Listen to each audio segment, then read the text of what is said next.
successo, papà? Non pensavo di finire così.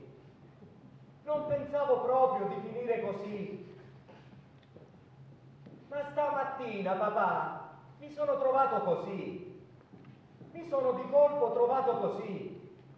Per noi il teatro diventa necessario. Necessario perché abbiamo bisogno, no, di muovere i nostri corpi. E nei nostri corpi succede una cosa interessante. Il corpo diventa teatrale perché racconti qualcosa. E noi decidiamo a un certo punto della nostra vita di raccontare i corpi di quelli che nessuno ascolta, le voci.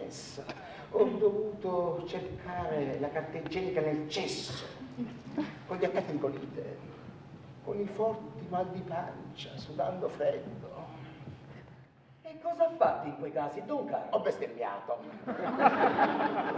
Perché proprio il teatro è questa forma d'arte che dà la possibilità, rispetto alla realtà, di dar voce, come diceva Francesco, a queste persone che stanno ai margini nella nostra società, persone che hanno delle cose invece molto importanti da dire, e proprio per questo dovremmo ascoltarli. Il teatro educa all'ascolto, il teatro ci insegna ad ascoltare. Mamma soltanto felice, perché torno da te, la mia canzone ti dice che è più bel giorno. E, come diceva Beckett, il qui e ora, cioè è andare al teatro, vedere uno spettacolo, riempirsi di emozioni, iniziare con Cecchi, continuare con Valerio Binasco, Gianfelice Imparato. C'è un incontro in purezza, è come grandi distillati. Quando iniziaste a fare l'esaulico? Non feci mai l'esaulico. Manco una volta? No. Però si brava a svedare il tubo. Pino?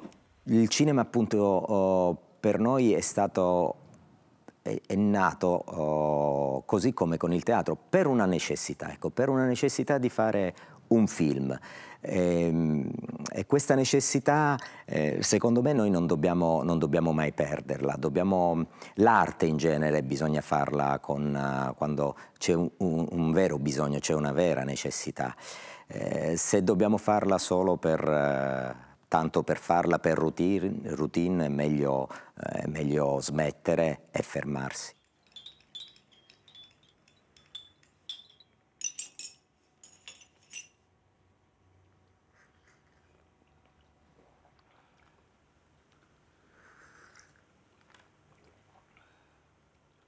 Beh, io concluderei con una frase che De Filippo, che fa una domanda più semplice al mondo e dice: maestro, cosa significa teatro? Beh, lui prende una pausa lunga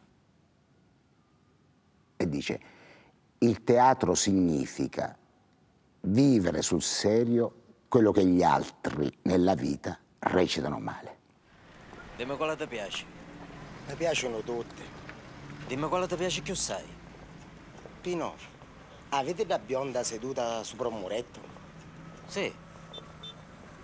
E senza mutanda? Ah, sì? Sì.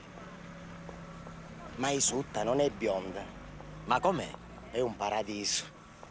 Pino, Che vuoi, Nunzio? ma può essere che il paradiso è per davvero così? Così come? Come ho visto io? Senza mutanda, all'aria aperta, libero. Sì, può essere che il paradiso è per davvero così. L'inferno no. L'inferno no. Allora conviene andare in tuo paradiso. Conviene andare in tuo paradiso.